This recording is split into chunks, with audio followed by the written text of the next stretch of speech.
لله رب العالمين والصلاة والسلام على رسوله المبين وعلى آله وأصحابه أجمعين أما بعد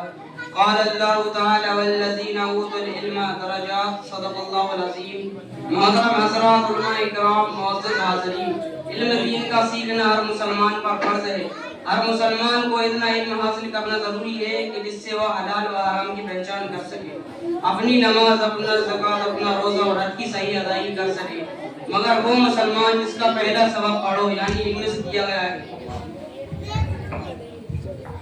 جس کے نبی نے فرمایا میں معلم یعنی علم سکھانے والا بنا کر بھیجا گیا ہوں جس کے مذہب میں علم کی اہمیت کو خوب اجاگر کیا گیا ہے افسوس وہی قوم آج علم سے گوں سے دور ہے کیا بچہ کیا جوان سب کو علم سے گویا نفرت سی ہے نسل کی نسل جہالت میں سفر کر رہی ہے مگر علم دین کا ذرا بھی شوق نہیں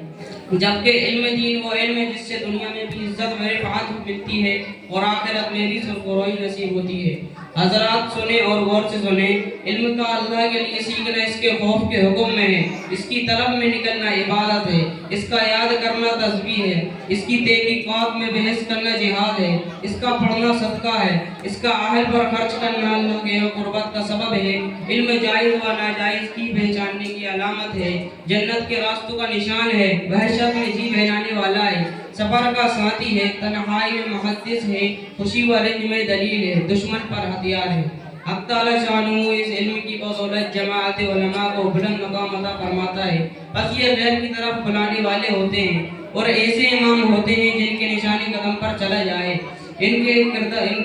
کی اتباع کی جائے ان کی رائے پر عمل کیا جائے تو فرشتے ان سے دوستی کی چاہت کرتے ہیں اپنے پروں کو ان کی راہ میں بچھا دیتے ہیں بزرگوں علم دین حاصل کرنے والے لوگوں کے لیے دنیا کی ہر طرح کچھ کی چیز دعائیں مغفرت کرتی ہے حتیٰ کہ سمندر کی مچھلیاں جنگل کے درندے چرنے والے جانور بلوں میں رہنے والے زہریلے سانپ اور دوسرے جانور بھی ان کے لیے دعا کرتے ہیں اور کیوں نہ ہو کہ بھی علم دلوں کی روشنی ہے آنکھوں کا نور ہے علم کی وجہ سے بندہ امت کے بہترین افراد تک پہنچ جاتا ہے اور آخرت کے بلند مرتبوں کو حاصل کر لیتا ہے